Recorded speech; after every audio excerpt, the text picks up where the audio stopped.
Historic Landmark Commission meeting this Thursday, February 1st. Happy February to all of you. I have confirmed that there is a quorum here, and just going to do a simple roll call. John? Here. Yes. Mike is here. Adrian? Here. Carlton? Here. Amanda? Here. Michael? Here. Emily? Here. Jared? Did you see Jared? He's not here. And Alan. So we do have a quorum. Groovy. I want to call the meeting to order, and I would like our staff to review the public hearing procedure for you all. Michaela? Thank you. I'd be happy to do that. For members of the public, we'd like you to provide testimony tonight. If you're an applicant, you will come up after the planner to do your presentation, but if you'd like to make general testimony, the public gets 2 minutes to provide testimony. If you would like to extend that during the public hearing, that is up to the discretion of the chair. Thank you. Thank you.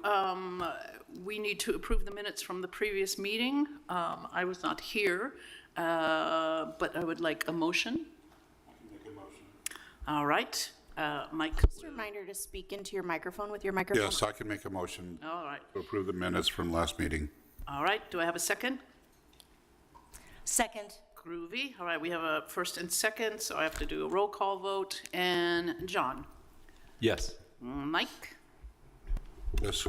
Adrian? Yes. Carlton? Yes. Amanda? Yes. Michael? Abstain. Abstain. Emily? Yes. Jared is not here. Alan? Yes. Great. All right. The minutes have been approved. Report of the chair, I have nothing. Vice chair may have something. I was just going to announce that our friends at Preservation Utah have started rolling out their kind of events for the year 2024, so keep an eye out for that. I have heard that their Historic Homes Tour, which is in April, is going to be in one of our local historic districts here in Salt Lake City. So, Do you know which one yet? Capitol Hill / Avenues area. Oh, great. Anything else? All right. The director, do we have anything to report? I have a couple things to report, and Amy might have some items to report. Probably you remember that we had an RFP out to do a National Register update to the Eastside National Register Historic District, but also to perform a reconnaissance level survey for Eastside National Register, but also for Central City Local Historic District, which is huge. I think the last time I announced that, I couldn't say who was awarded the contract, but we will be working with Northwind Resource Consulting, and we have our first post-award meeting next week. If you would like to look at that RFP and our specified deliverables, we'd be happy to forward that to you. We're very excited about it. We hope that we can come up with of course, we have wonderful studies that have been done in the past, but an RLS report that we think will be a Salt Lake City gold standard moving forward as we continue decades of continuous study of our local historic districts. Part of that effort will also be 19 intensive level surveys that will be performed in Central City. So we will keep you updated. The consultants will be coming to Landmarks as well to do presentations, but just wanted to share the news that we are so psyched and we are very excited to work with Northwind. For those new to the commission, what does the survey entail? The survey will entail on-the-ground reconnaissance level study where they go through and do research, take photographs. They will also identify periods of significance for Central City Local Historic District. Not only just identify those periods, but also equipped us in that study with a very robust discussion about how those periods of significance have contributed to the district. It will also tie each building in that study to a period of significance. So if there's ever a challenge to a property that we know which period it's tied to, we can look at the history about that period to just inform what we know about Central City, what we know about our structures. It will also go ahead and rate each structure as well, and probably provide recommendations for future study. I'm sure I forgot some other details, but lots of stuff there. That's great. Thank you so much. Thank you. Any questions? All right. Now it's time for general public comments. Anyone who wishes to make a comment not related to the hearings should do so now. I have one card from Cindy Cromer. Hello, Cindy Cromer. Well done. Happy February. Take that off my time. I brought the glasses. I can't read the thing. Okay, so I'm Cindy Cromer, and I want to thank you for your previous consideration of Laird Heights, and also let you know that I am about to launch some criticism of the Planning Commission's consideration. So at your September meeting, you considered... Can you, Cindy, I can barely hear you. Can you get like right in there? Yes. Thank you. At your September meeting, you considered the proposed historic district for Laird Heights in Yalecrest. The staff report was positive, the applicant's presentation was thorough, and you made a unanimous positive recommendation. Then the application went to the Planning Commission, where the majority of the members present voted against it, based, as far as I can tell, on their personal views and erroneous speculation. Before I start talking about the Planning Commission's recommendation publicly, I want to share some thoughts with you, and of course, also thank you. The Planning Commission's recommendation led me to focus on the roles of our volunteer commissions. It is not the role of these commissions to express their personal views, not at all. In the case of the Planning Commission, if the language in the ordinance is vague or misdirected, the Planning Commissioners have the authority to initiate a petition to modify the ordinance after acting in terms of the currently adopted rules. Following that light bulb moment, I thought about the argument that privileged neighborhoods can reasonably be targeted for reverse discrimination, as I believe Yalecrest was. The argument that you can compensate for discrimination in the past, such as the redlining of many neighborhoods in Salt Lake, by discriminating against the neighborhoods which did not experience redlining previously, is absurd. It accomplishes nothing to penalize the owners of properties now because previous owners had an advantage over owners in other neighborhoods. Furthermore, the city in its capacity as the zoning authority should not be engaging in what amounts to retroactive redlining by restricting the opportunities available to property owners in one part of the city and not making comparable restrictions everywhere they could apply. What lending institutions did was wrong and harmed many people and many neighborhoods. The city cannot, however, intervene in the form of some kind of rearview mirror retaliation, which is what I think happened. And we are onward now, the Laird Heights proposal to the City Council, where I will have some rather strident words. Thank you very much for your consideration of a lovely proposal. Thank you. And seeing no other comments, let's go to our first item of our public hearing, which is a minor alteration for a painted brick exterior at approximately 217 to 219 West, 300 North, and staff presentation. And the staff person, sorry, is, who is this? Aaron Aaron. Barlow. Hi, Aaron. Yes. Thank you. Go ahead. Can you guys hear me okay on this microphone? Great. I jumped the gun there a little bit, so got to set up here. So good evening, Commissioners and Chair DeLay. The purpose of my presentation tonight is to summarize what has happened since you last reviewed this property and explain staff's recommendation. This is an enforcement case for painted brick on the duplex at approximately 217 West, 300 North. This request was reviewed against the standards for alterations to contributing structures and the residential guidelines for masonry. Staff is recommending denial. So this duplex may seem familiar to some of you, so I apologize if it feels like Groundhog's Day. That's tomorrow, though. So the Historic Landmark Commission reviewed and denied an identical request over a year ago, and I'll explain that history in just a bit. The property in question is a contributing structure in the Capitol Hill Local Historic District, and it's an early example of a stacked duplex with outdoor entrances. It was part of a planned development at the corner of 300 North and 200 West with 3 other similar buildings. The red striated brick is a character-defining feature of the building.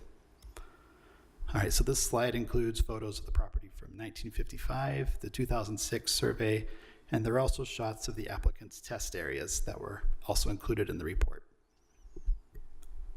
For context's sake, here is a map of the property's vicinity and its location in the Capitol Hill District, the red dot. Okay, here's the timeline on the background of this request. So the HLC did deny an identical request from the applicants in November of 2022. In February 2023, they submitted a new application to begin testing methods to remove the paint. Because of the weather last spring, they didn't start tests until the summer. Towards the end of 2023, the applicants requested that planning staff bring the new petition to the HLC in hopes of keeping the paint. They submitted information and analyses based on their experience, and those materials are included in attachment B of the report. So staff compared this proposal to some examples where paint was successfully removed from similar types of brick. The first example is the Joanne at 171 West, 300 North. The methods of removal were developed and provided by Abstract Masonry, but I want to make it clear that they were not the ones hired to remove the actual paint. They just provided the method. It was an outside contractor that did that work. The methods they provided in the report included an application of paint stripper gel, or poultice, for 48 hours, and then sealed by duct tape. And after scouring and scraping, they applied a pressurized steam spray. Abstract only performed the test strip, on this slide. And then the other example is 239 Ardmore. They used nearly identical but more DIY methods to remove the paint from the property, and photos are in the report. Just wanted to cover kind of the gentlest means possible process here. So the city standards as well as the SOI standards, the Secretary of Interior standards, both call for the gentlest means possible when applying physical or chemical treatments to a historic material. And the National Park Service provides guidance on the process to how to determine that gentlest method. So you need to kind of identify the character of the material, figure out what's going on with the masonry, identify treatment options that have worked on other properties, test those methods, and then apply the gentlest possible method. And if you can't find one that works, you turn around and do more research and find some more. So that's kind of the process. And so staff is recommending denial because it does not meet the standards listed in the staff report, and there are paint removal methods that are available to remove paint from similar brick types. So the applicant is here and ready to kind of provide their own presentation. Thank you, Aaron. Questions for Aaron? Anyone? I have a question about in 21A 3420H, which is the overlay district. It says a certificate of appropriateness is required, or this is number 8, masonry work including but not limited to tuck pointing, sandblasting, and chemical cleaning. Is this part of that subsection? Can you say that again? Sorry, it's hard to. Masonry work including but not limited to tuck pointing, sandblasting, and chemical cleaning. Is this why we're requiring a certificate of appropriateness? Yes, for the action, there would be a certificate of appropriateness required for the removal of paint or the keeping of the paint. It's an application because the process is, if not done correctly, can damage the brick. So we want to be able to have a chance to review those methods and provide approval for those. Okay, yeah, great. That answers my question. Any other questions?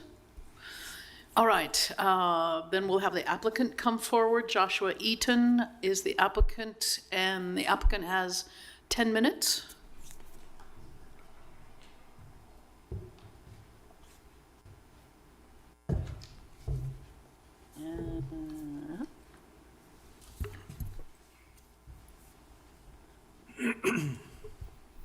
Thank you for seeing us again. Hi, I'm Suzette. I'm Josh's wife and co-owner of the property. I first wanted to say that we understand the purpose of removing the paint. We live in a historic home in the Avenues. We value that, and we value what you do. For us, at this point, it's really about the mechanics of it and the potential damage to the house that we've seen in our testing of this specific brick that's on this specific house. We're really back here because after being denied our requests to keep the paint on last time, we started trying different methods to strip the paint, but found that any method required a power wash to get the paint out of the hundreds of little crevices that are on this particular brick from the 50s. It's really similar to the brick on the Joanne that had the paint test spot that was done by Abstract.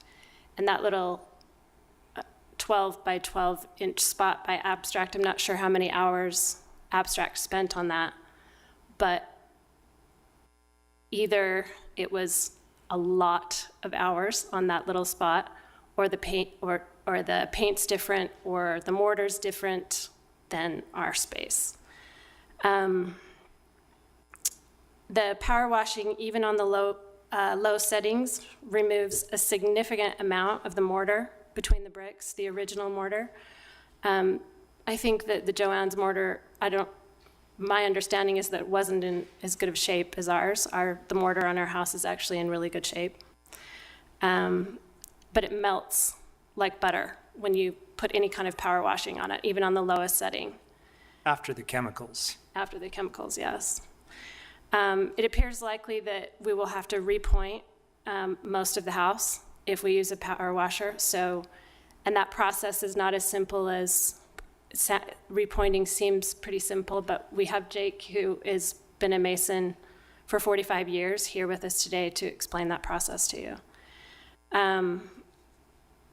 So the process is, first we'll have to apply many gallons of a toxic paint stripper to the house, and then we have to cover the entire house with plastic and seal it up for 24 to 48 hours, which we have tenants that live there, by the way. All of that plastic will go to the landfill, just FYI. We may have to repeat this process. We don't know how many times Abstract repeated their process to get that result, but what we did on our test samples does not in any way, shape, or form turn out the same way. We may have to, we then have to use enough water to wash the whole house multiple times in an attempt to get this paint out of these little crevices. There's no brush. We tried wire brushes, we tried plastic brushes, we tried a lot of different things to try to scrub that paint out of those little crevices. And it really doesn't work. The only way you can do it is with the power washer, which is what melts all of the mortar. It might end up looking like the Joanne building, which has the same brick. Do you want to, can I give you guys some pictures to pass through? We have pictures of how the Joanne actually turned out. If you look at the pictures from the street that are in the report, you can't really see the result of that cleaning. It was not done by Abstract, as Aaron said, but they received all the instructions from them, so my guess is that they didn't want to spend hundreds of hours on each square foot. I'm not sure, and maybe that would have cost outrageous amounts of money.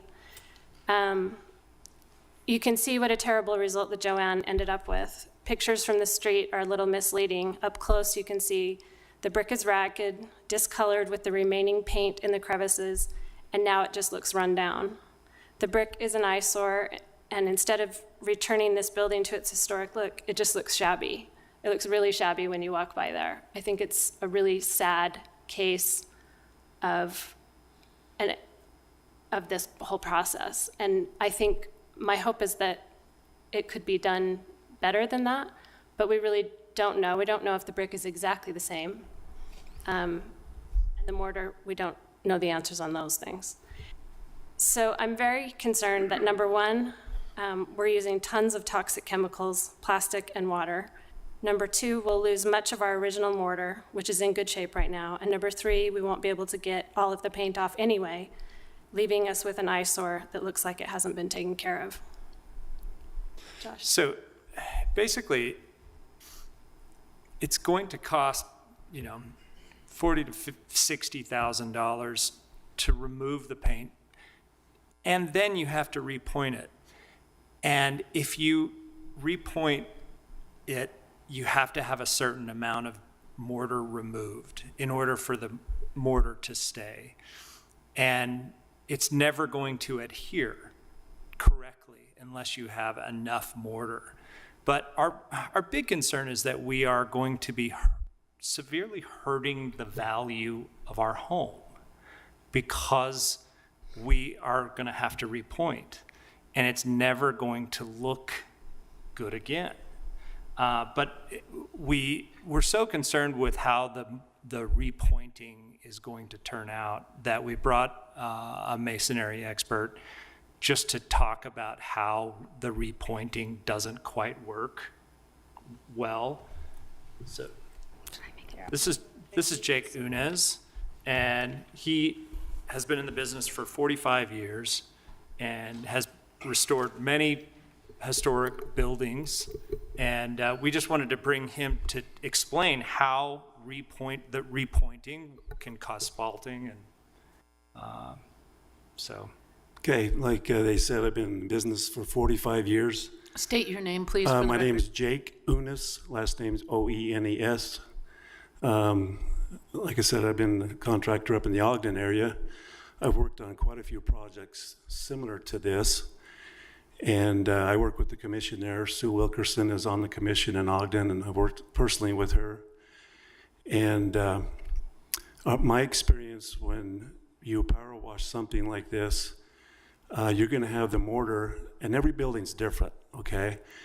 Sometimes the mortar is going to be have a little more strength in it. Sometimes it doesn't. Depends on when it was built and what type of materials the mason used at the time. My analysis on this building is the mortar is very, very soft, and you could almost dig it out with a pencil. So if you power wash it, it's going to basically do a lot of damage to the brick. And also, when you're repointing, you have to go to a certain depth. If you looked at some of those pictures, you can see some places where it's been repointed. If it's only going to go in a half an inch on the repointing, I guarantee that mortar will fall out. You have to dig it back in with a grinder. You have to make sure it goes back in maybe an inch or two, and then you could repoint it. But again, there's a possibility you could actually damage the structure. So I don't know if you guys have any questions, but my expertise working with this for over 40 years, it's very, very difficult to make the building look exactly the way it was. Especially like things like the color, because this mortar has aged for 60, 70 years. So as a mason, you want to try to match the color as best you can when you're repointing, but you're dealing with something that's 7 years old, and now we're putting something new in. So we do the best we can to match the color, but sometimes it's a little difficult. So. All right, and the applicant, you have another minute. So I appreciate everybody listening to us a second time. It's just in our analysis, and we've made a valiant effort in our test patches to try and do right by this house. And we're extremely worried that we're going to harm the house. And our value of the house is going to be less at the end of the day, and it's not going to look as good. So that's our. I do have one question. When he did his presentation over on the process of that little square that he did, I think he said he had to put duct tape on there. You did. I heard that. So you're looking at putting this chemical on and then duct taping the whole house. That'd be quite a process. Yeah, sounds that way. You're saying duct tape the seams in between a plastic like a visqueen or some other. Yeah, they're doing a spot this big, and I could see where they could put the chemical on there, put duct tape on there for, I don't know, what do you say, 24 hours or something? 48 hours? But the duct tape's not adhered to the house. It's to keep the chemical on there. In the report, in the that abstract put together that I included in there, they talk about putting duct tape around the edges of the plastic seal over the poultice to hold in, kind of avoid letting air pass through and Right, dry out basically the stuff. a vapor barrier, and then you gotta use some sort of tape to, Yeah, and it says Down duct the tape in the Right. report, but there might Not be just duct taping the whole. Not just duct Wall. taping each brick. Yes. So it has to be sealed off with air? Is that what you're saying?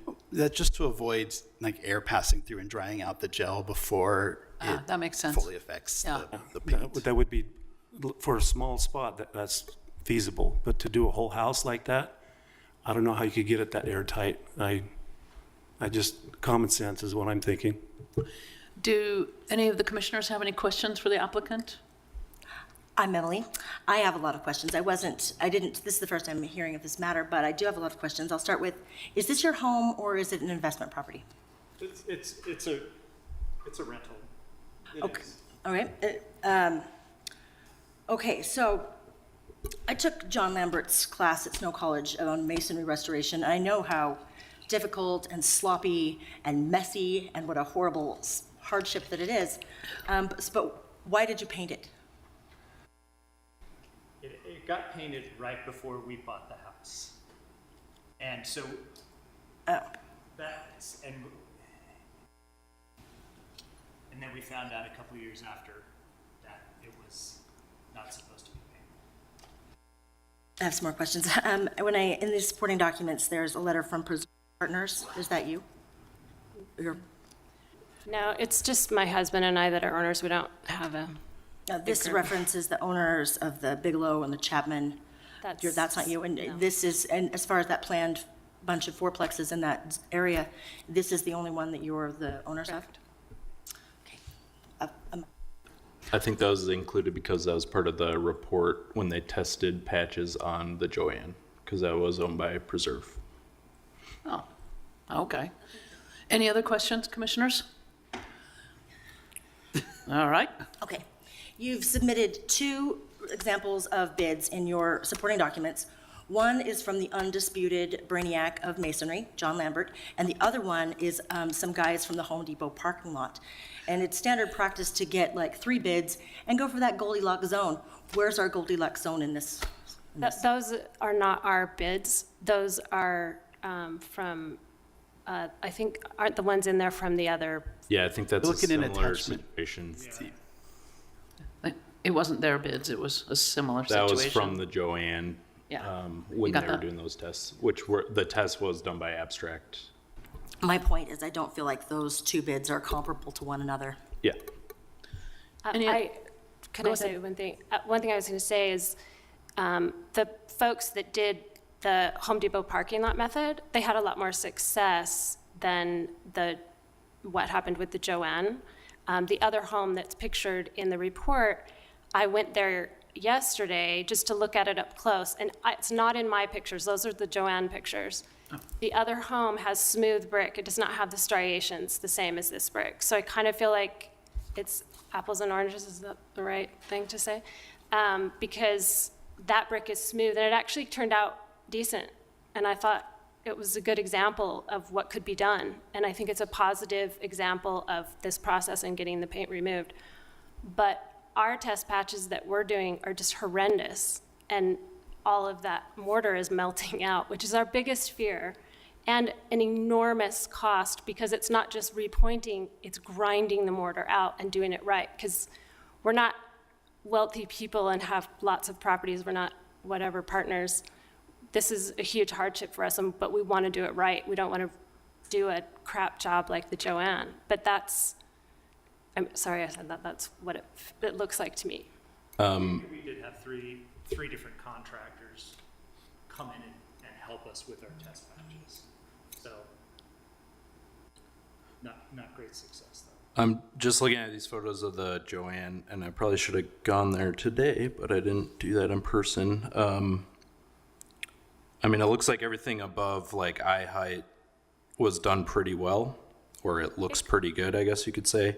And these photos, these more detailed photos, are from below eye height. So I'm wondering if there was different methodology used there, or if we're not actually looking at residual paint, we're looking at a different problem such as efflorescence. They're absolutely. Could you speak to that at all, Jake? Do you know? Just for the record, though, Abstract Masonry did not do the work on Joanne. Okay. So that may be an unknown. Our biggest issue with doing those photos is that the repointing that had to happen is all over the whole property, the whole building. Sir, is your microphone on? Oh, no, that one's not. Sorry. Oh, we have to start all over. Not a third time. If we have to, we'll come back next year. Yes. Those photos were the mortar looks like that throughout the whole building. So it's not just efflorescence or, it looks like the landscaping was repainted, not, replanted. So that could also be some kind of water damage. Yeah. But I don't know. So, I'm not going to yeah. analyze that. It's not. Do we have we're not other talking about questions? Do we have other questions for the applicant right now? Anyone? I do.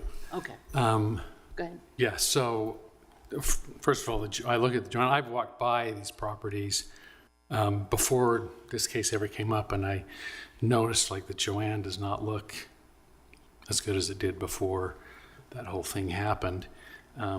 But if it were my property, I wouldn't have paid the contractor when he was done. I would have said, you have not done the job right. So I think it's a problem with the contractor not doing his job right. I'm curious. This is a sticky situation as a property owner. Yeah. I understand. Like you get in these situations, and it's really difficult to find good solutions. I'm curious. Did you have access to the directions that Abstract Masonry gave for the Joanne, and have you tried following those directions on your brick? Yeah, I mean, like I said, we had 3 different contractors do the test patches, and they did various plastic wrap methods, and the only way to then do it was with a power washer. There was no other way to get the paint off other than a power washer. In the crevices. In the crevices, because there's so many tiny little crevices. This is why whenever I drive by a house that just got, a 50s house that just got painted, it's got the striated brick, I just go, oh no, those people don't know what a mess they just created. It's a mess. Yeah. But what I'm specifically trying to get at is did you have access to John or to Abstract Masonry's specific directions? Because that's where I see that it was done really well. We have that test sample that turned out really good. And I'm asking, you may have had however many contractors work on it, but the best thing we've seen is what Abstract Masonry did. And I'm saying, did you have access to the specific instructions, and have you been able to try exactly what they tried? Well, I can't speak to exactly what they did on that specific piece. Have I talked to Abstract? Yes, absolutely. Have they told me that it's a sticky situation? Yes. And they have said that they'll have to use a power washer too, or on ours. And so, that's where I come down, and it's my huge concern is that I'm going to hurt the value of my home. Yeah. Okay. But I understand those. But as far as you know, no one has followed Abstract Masonry's instructions on your brick to see what that would look like. We've seen what it looked like on the Joanne, but we haven't seen what it looked like on yours. I understand there's some differences there, and there's some tricky stuff with the softness of the mortar and stuff, but They said that, because I talked to them too and met them over there at one point too, and they said that they couldn't promise anything because it would have to be completely repointed if the mortar was as soft as it appeared. So their recommendation was that we would have to go through that entire process as well, the repointing process. But I don't think they do that, right? No, they do not. But they said that chemicals were comparable, but I don't think it was exactly the same because we did not have access to that. This is the Okay. first I've seen. Okay, thank you. I just wanted to understand. Any other questions for the applicant? All right, we'll ask for other folks, so go ahead and step back for now. Thank you. And anyone here we're opening the public hearing now to see if anyone is here from the community council. I don't think so. So we do have a member of the public that wishes to speak on this. Cindy Cromer, if you would step forward, please. You have 2 minutes. This is what we're talking about, and I am not going to put it on the. Cindy brought a brick. I brought a brick, and I got through security with it too. Do we need to pass it around? Oh, we can do that if you want. Let's do that. Relatively clean. And this kind of brick is called, I call it raked face brick. It's Okay. being called striated tonight. And it's also called wire cut. Yeah, oh, I hadn't heard that one before. So I want to explain the caregiving required of this type of brick. It is a hard-fired brick characteristic of mid-20th century masonry. I have 2 facades of this type of brick that I have to take care of. It's vulnerable to damage from pollution, and you can see this is a piece that didn't come clean when it was chemically cleaned. It's still got a lot of exhaust and coal dust and stuff in it. It's supposed to be yellow. It's not. And it's never been painted. Cindy, is that from the same property where you got that brick? Yes. Okay. Yeah, well, no, that brick is actually one I bought out of salvage to replace courses of brick in the one that I own. Okay. So they're all my bricks. All right. Of course, I'm responsible for all of them. And it's very vulnerable, as you might imagine, to freeze-thaw cycles because the moisture can get in these little canyons, these little valleys, and so it can actually calve off, which is what happened with this piece. And to my absolute horror, this piece, which is a liability issue. Yeah. So, it is characteristic of mid-20th century, and it's a good thing we don't use it anymore. I've replaced the top courses of brick on one facade, and that brick that's making its way around is from my effort to find matching brick and replace those courses. This type of brick requires considerable commitment and professional skills. Secondly, the key elements in the removal of paint are humidity and temperature, and these variables have to be managed skillfully in addition to the chemicals used and the process for removing the chemicals.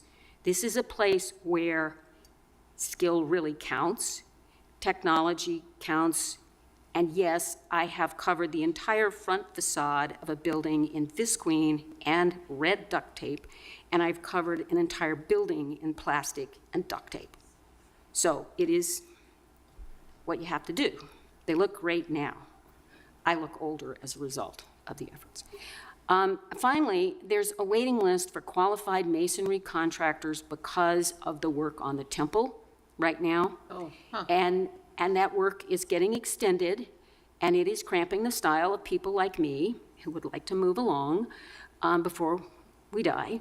So you could consider allowing the applicant more time to complete the removal of the paint, because it is very hard to get these people working on the temple, even if you're an established customer.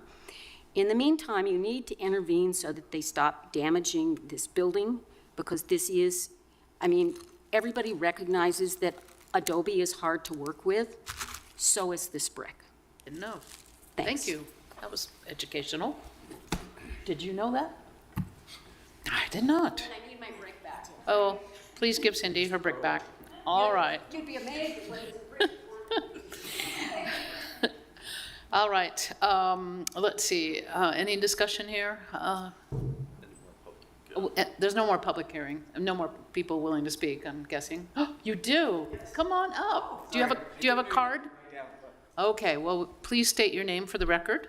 I'm Rodrigo Schmeil, and I just feel like I should say something because part of my master's degree was in Italy, and it was focused in brick restoration, and I was not aware of this meeting until now. Wow. So I just want to say that the ideal, what I learned in school, this is years ago, but what I learned in school is you never want to paint brick. And once you do paint brick, it's extremely hard and challenging to remove. Brick is not like wood that you can just strip down and it will look as good as ever. You can just send it off and repaint it, put some sealant on it. The brick will never become the same. And as Cindy pointed, is a really good point, a great way to remove paint from brick is humidity, but we live in the middle of the desert here. So to achieve this, it's actually very hard to seal the house. And I think the example that they showed, the little square, is very easy and achievable because it's a small area. But once you start going into a whole house, I think that becomes a challenge to seal that area and keep the humidity there and the product in there. So my opinion is, if it's worth anything, it's that brick should never be painted. But once painted, my opinion is that it needs to remain painted because it'll never look the same. And that's my 5 cents. Thank you very much. Do we have any emails regarding this? No? All right, then let's, do we have a rebuttal? We don't. You can respond to any of this? Do you have a rebuttal to any of this? Do you want to add anything else? Okay, then I'll go ahead and close the public hearing. And so we're in executive session to discuss. Any discussion? Motions? I have a question. Go ahead. We've got some masonry experience in the room, so if this were to stay painted versus stripping it and repointing, is there a difference in the durability of the bricks long time? Are we critically damaging this property for the long haul by stripping this paint off and then leaving it more vulnerable? Or are we leaving the paint on and trapping the moisture in? What are the benefits beyond the city ordinance of stripping this paint?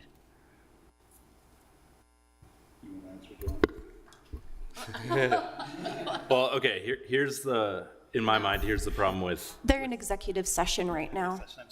the problem with the painting brick is that as you accumulate more and more layers of paint, even the most like masonry friendly paint, as you accumulate more and more layers, it's not going to be masonry paint anymore. It's going to harden. It's not going to be air permeable. And multi-width brick was like load-bearing multi-width brick was designed to, shed moisture both interior and exterior. It's a little bit different with a veneer, but I don't think that's what we're working with here. So yeah. I can speak to that. The paint does interfere with the ability of the building to dry itself out. And over time, that continues to erode the structural integrity of the brick. But I'd also like to say that repointing is just one of the things you have to do. And that just comes with the territory of using masonry. And but with the paint was not going to let the joints breathe, and they'll continue to erode worse.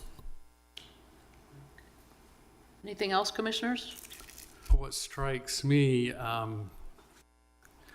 when a building like that is freshly painted, it always looks really clean and bright and fresh and new. And but then eventually it looks shabby, and another coat of paint goes on, and then it seems to be almost that then it's like the next coat of paint goes on a little bit sooner than the one previously, and pretty soon it does not.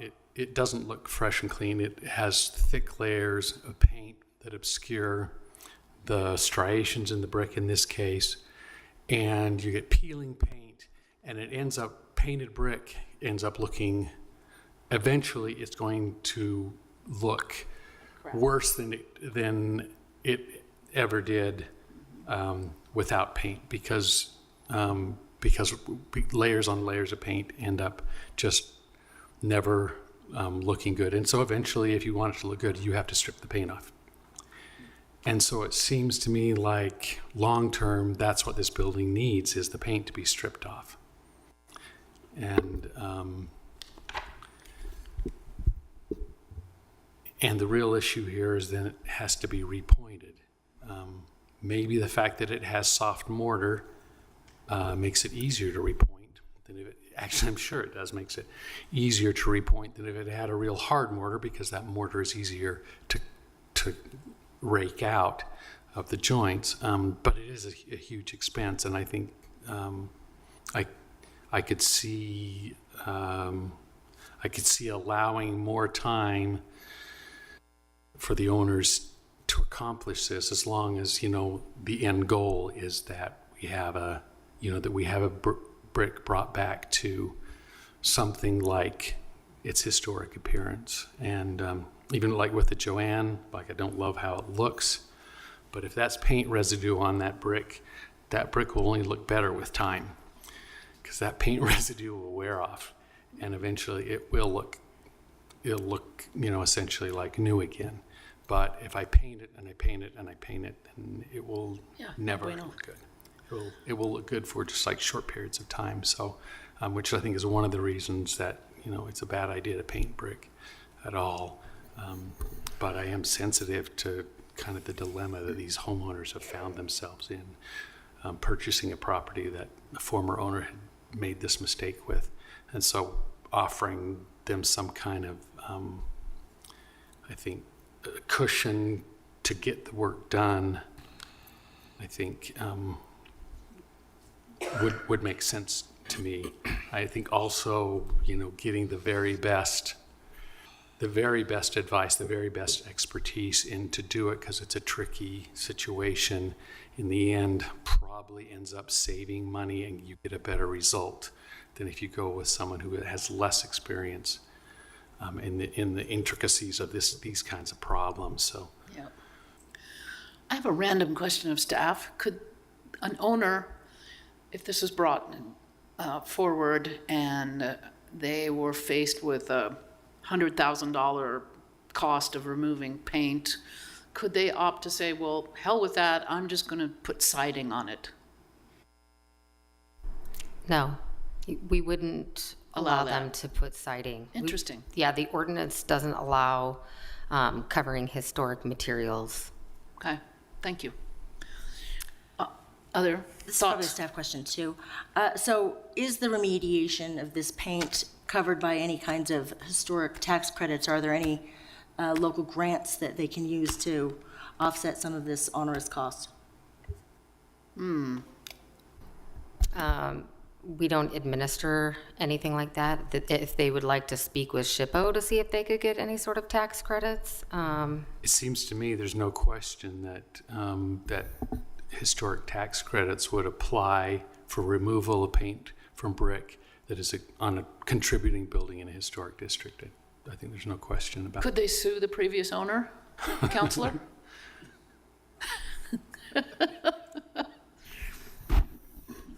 I'm not going to provide legal advice for All righty. people in their private capacities. Okay, thank you. Anyone else? Yeah, I want to take this a bit different direction. The reason I asked the question of Aaron about why a certificate of appropriateness is required is because I don't know if it even is in this case personally. I was just reading the language. I want to read the language. Masonry work, including but not limited to tuck pointing, sandblasting, and chemical cleaning is what it says, but not limited to.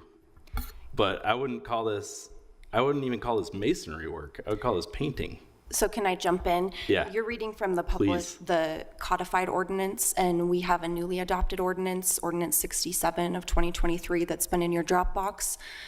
We went away from listing specifically what is required in terms of like what things require a certificate of appropriateness, and instead took the approach of everything requires a certificate of appropriateness unless specifically listed, and this is not specifically listed.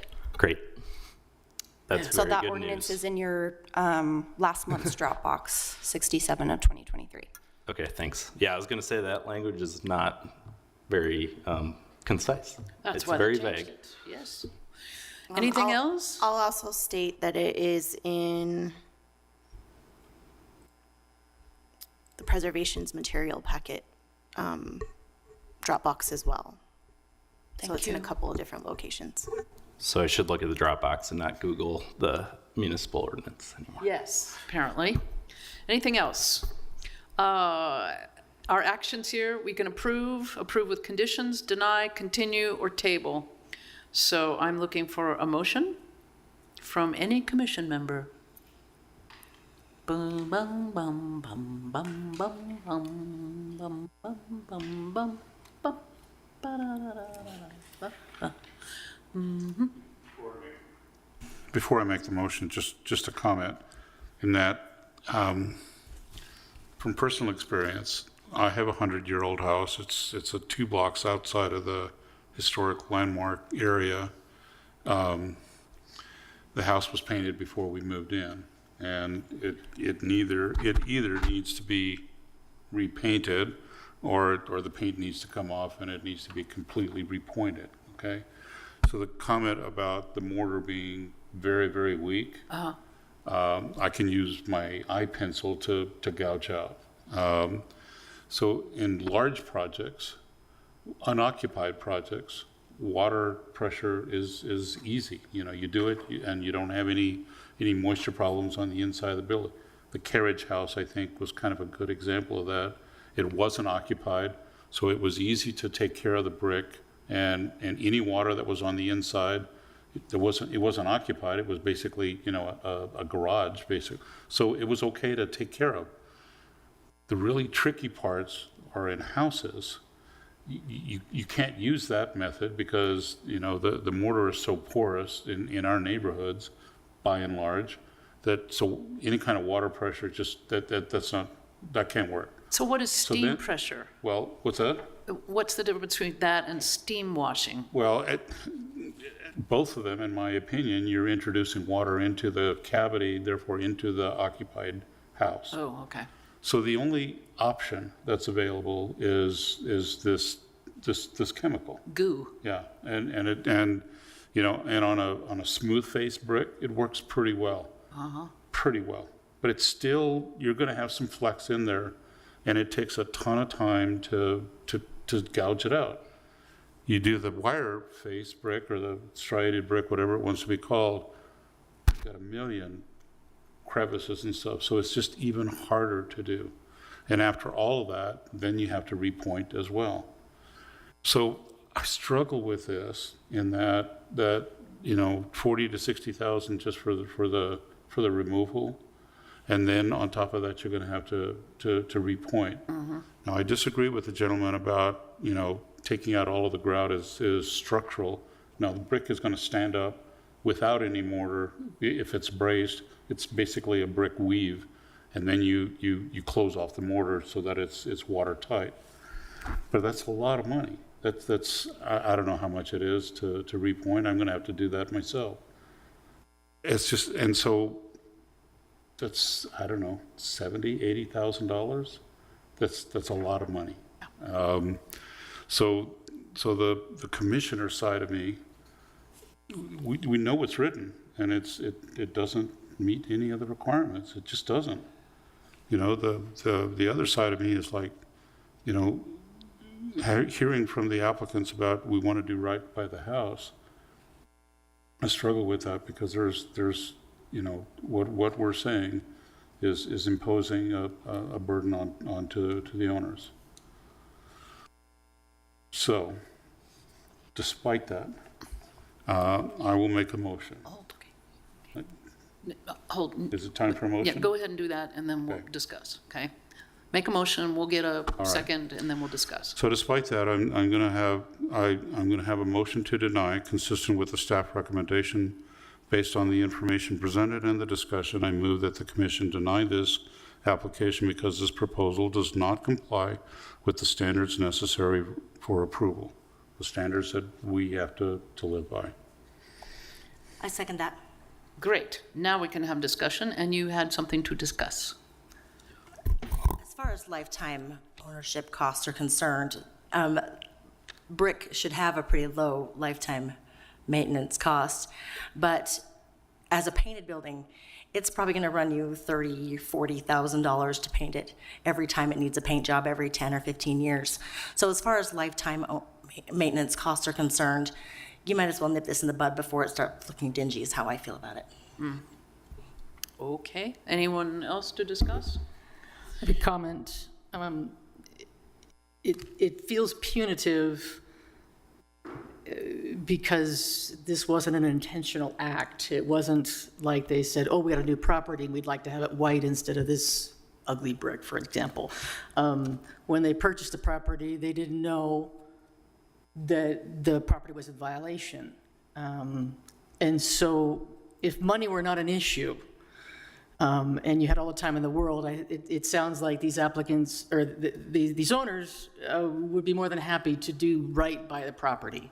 And so I would hope that, you know, as Commissioner Barnett said, the State Office of Preservation, State Historic Office of Preservation would, if there was some money available through them to help offset the costs, I would certainly hope that was the case in terms of the tax credits. Again, this is not going to be the only case like this, to encourage others to do right by the property in spite of having purchased this property with no idea that they just added another $100,000 to their mortgage. Anyone else? I'm just thinking about the process, because it says, like, so would they would need a certificate of appropriateness to remove the paint. If, like, let's say I bought a house in a historic district, and I was like, the brick under that might be in good condition. I want to remove the paint. I would have to come to planning to get a certificate of appropriateness. Ideally, yes. For things that require a building permit that gets flagged really quickly, you know, if you're doing work that requires a building permit and it needs an COA, that gets caught really easily. There is work that would require a certificate of appropriateness that does not require a building permit, and that, you know, would be caught by enforcement officers as they do their work. Or the public? So let me ask, so if they had bought the building and it was already painted, and like, even if there wasn't an enforcement and they just wanted to remove the paint, they would have to come to you for a COA.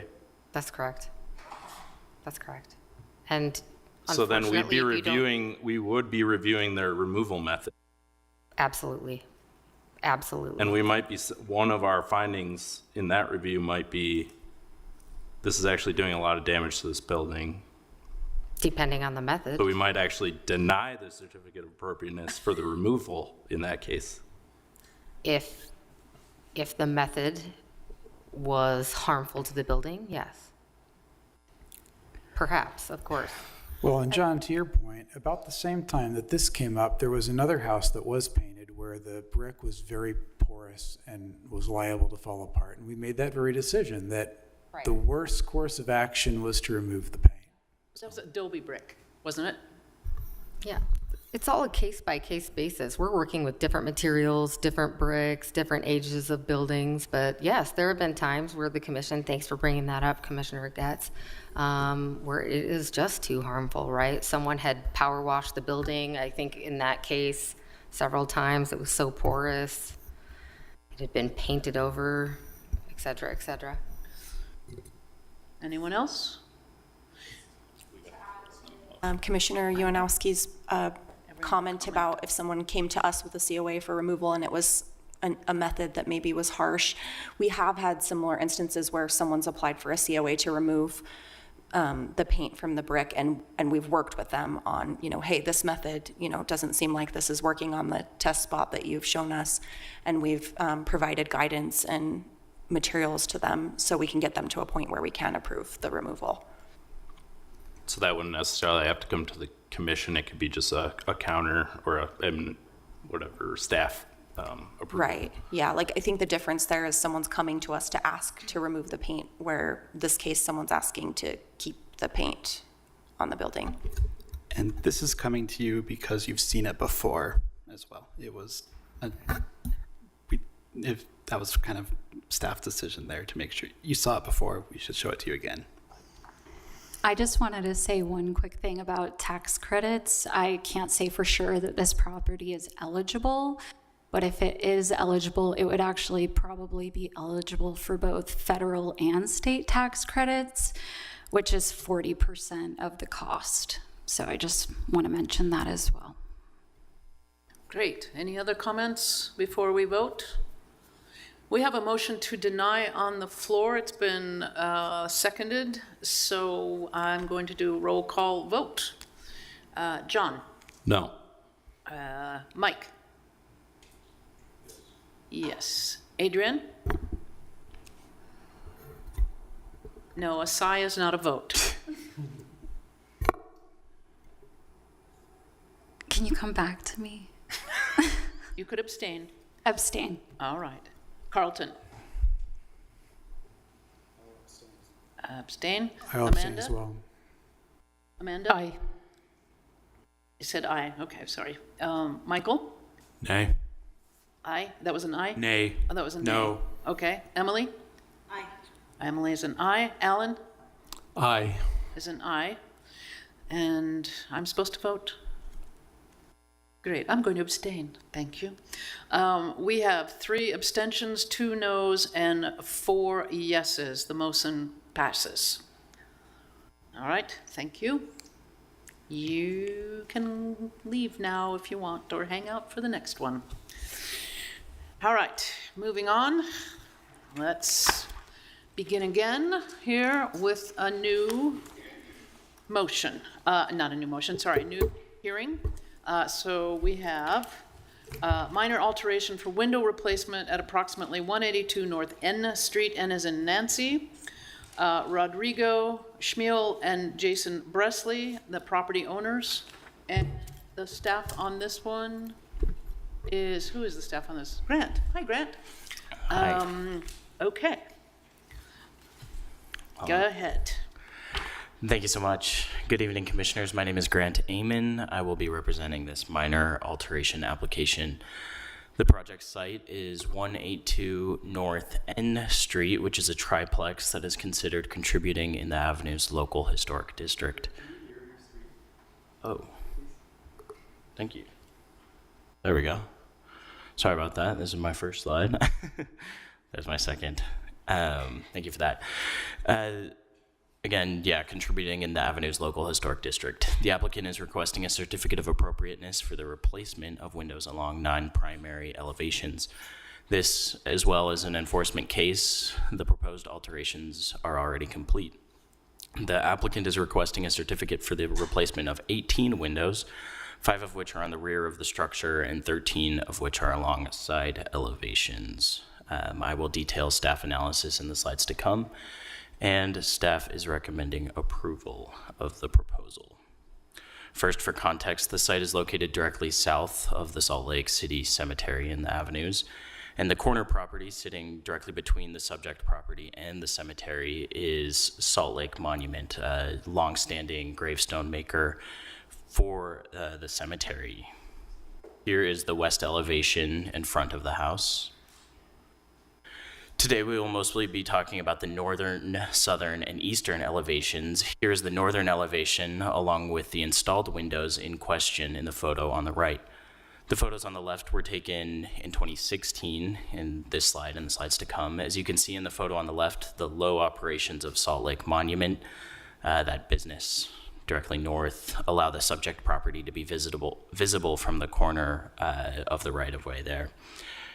Here is the southern elevation as seen from the right-of-way on the left and closer up on the right, highlighting the openings of the windows that are there today.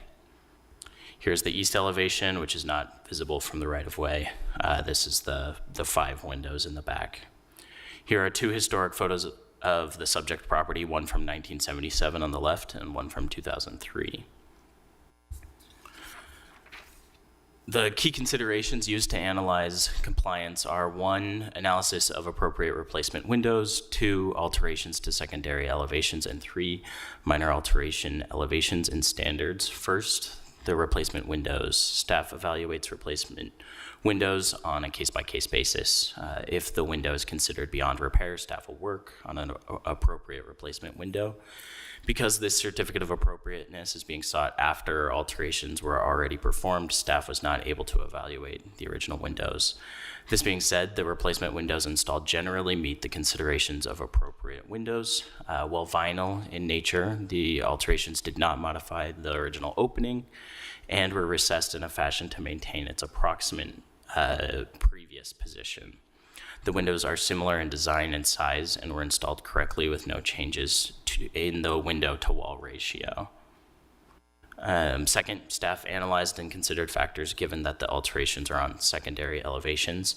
The Preservation Handbook for Historic Residential Properties states that quote, windows on sides designed to be visible from the public way are considered character defining, unquote. These windows are visible from the public way, but they are not designed to be character defining. They were not designed to be visible from the public way. The windows are primarily visible due to the low scale of the structure to the north and their operations and the steep grade from the south. With professional analysis among staff, staff is of the opinion that the replacement windows are acceptable based on the location and relief of the windows. Third, staff analyzed the standards for minor alterations in a historic district. As with the previously mentioned profile, size, and proportion of the windows, the applicant did maintain the framing, depth, and opening of the windows. These key aspects of the windows help maintain the overall historic aspect of the triplex. Finally, after reviewing the proposal, although staff generally encourage repair over replacement of existing historic windows, the windows on these two elevations are lost and have been replaced. The replacement windows are considered acceptable due to the installation, which preserves the historic profile. Any alteration to windows on the primary elevation will, of course, require a certificate of appropriateness before alteration. Based on analysis in the staff report, including analysis indicating compliance with citywide regulations and documents, staff recommends that the Historic Landmark Commission approve the minor alteration to replace the windows along secondary elevations. Great. And with that, thank you. That concludes my Commissioners, do you presentation. have any questions for staff? Yeah, this is kind of a clarification, but because we had a work session and then a public hearing for new window standards, but that's just for new construction, correct? Sorry, can you say that again? Yeah. The work session and the public hearing we had for vinyl windows was only for new construction in a historic district. That's correct. Any other questions for staff? All right, let's have the applicant come forward. You have 10 minutes. You're welcome to come back. Perfect. Thank you. So my name is Rodrigo Schmeil, as I previously introduced myself.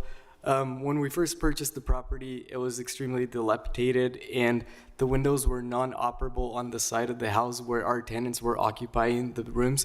They were shut paint, or I don't know, we tried restoring them because of course we're big fans of Historical Society, and that's why we have a couple properties in the avenues, and we chose to purchase those properties knowing that they were historical properties. But we weren't aware, and our contractor did not tell us that we needed a permit for windows, so that was our first mistake, not Googling, as simple as that. So we will own up to the fact that we didn't know that we could not replace the windows, but we care about the character of the house, and that's why we not once thought about replacing the front windows. The front windows is what we thought that was the most visible thing from all points of the street, and that's why those are original. We just sanded those, and I personally did that, sanded them as best as I could so I wasn't damaging the front windows of the house to maintain the historical character of the house. So Grant did a great job showing the pictures, but these are not. The second picture here is inside the alley, so you're in there to see that very well. So they're not as visible as the picture makes it seem like, and that's why when we were looking into replacing the windows for safety hazards for our tenants and for building efficiency as well, we didn't think about a building permit, and we weren't instructed by our contractor, and we have talked to them since then after talking to Grant and Michaela about it, but that's all that I have to say. Do we have questions for the applicant? Well, no. All right, then. Then let's see, we're going to open the public hearing now, and anyone from the community council? I don't think so. We have a member of the public would wish to speak, Cindy Cromer. I want you to know that I try to abide by a personal rule of only speaking once per evening, but got out of control tonight.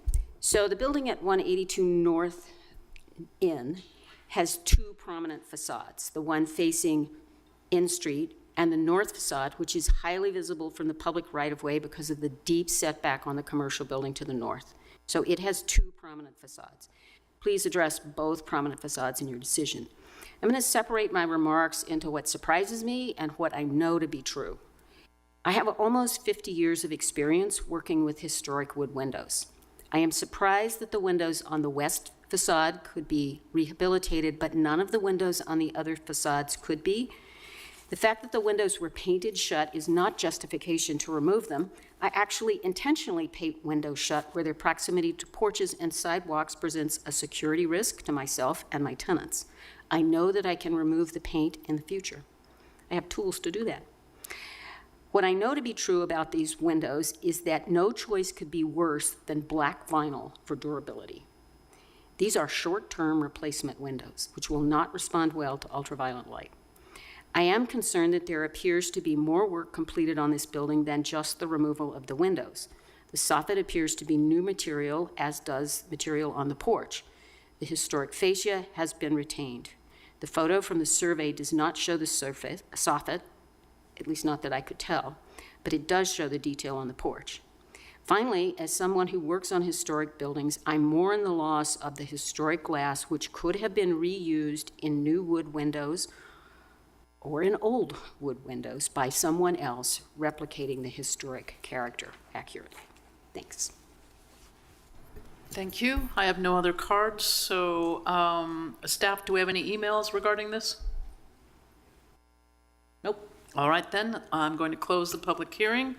Applicant, you have the right to rebut if you'd like to say anything.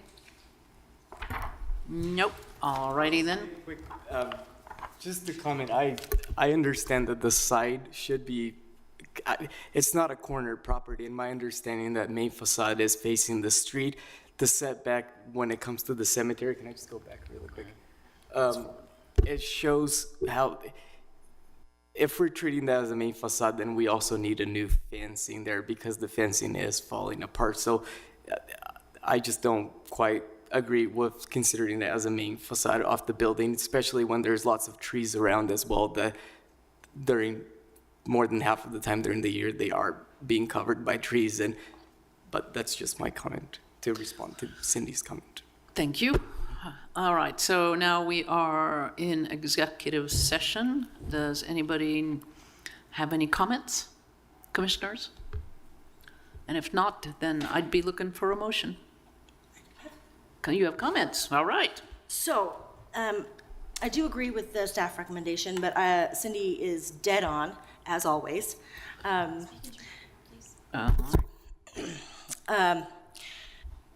Specifically, when she calls these a short-term solution, right? I went over and gave them a good tap, and these are really only half a window with a storm.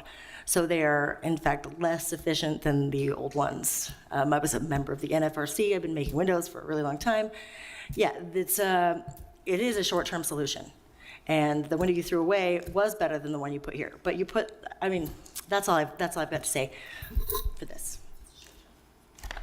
All right, any other comments, commissioners? My only comment is I was pleasantly surprised that it actually did kind of have a similar appearance as the historic windows that were retained on the west side. I read the staff report and I was a little skeptical. And then when I drove over, I was like, yeah, it actually, they do check out. They have the narrower profiles, and I'm sure they'll fade over time, but right now they look great. Anyone else? I guess my question is here, yeah, I mean, just looking at them, they match the basic look of the original windows. Would there be any question here if they were wood windows? Is the real question that they're vinyl? Is that? Yeah. Vinyl is bad. And our philosophy is repair before replace. Exactly. Certainly, had they come to us, we would have talked to them about windows that are painted shut with I can easier briefly intervention, however. This is where we are. But I echo going out on site and seeing some profile and relief, and no change to the dimensions of the window. But yes. So the ideal would have been that they would have been repaired or replaced with identical replicas or whatever. But the guidelines do allow for replacement with wood windows. Yes, with wood windows, composite windows, and it doesn't strictly prohibit vinyl windows. All right, any other comments? All right, again, possible actions, approval with conditions, denial, continue, or table. Do I have a motion? I can make a motion. All righty. Sorry. Based on the information presented and discussion, I move that the commission approves this minor alteration application as recommended by staff. I can second that. All right, so we have a motion on the floor, and any discussion? Then let's go ahead and take a vote. John? Yes. Mike? Yes. Adrian? Yes. Carlton? Yes. Amanda? Yes. Michael? Yes. Emily? Yes. Alan? Yes. And I will vote yes, it passes unanimously. I don't believe we have any other items, so I close the meeting. Thank you, commissioners. Thank you. See you next month, kids.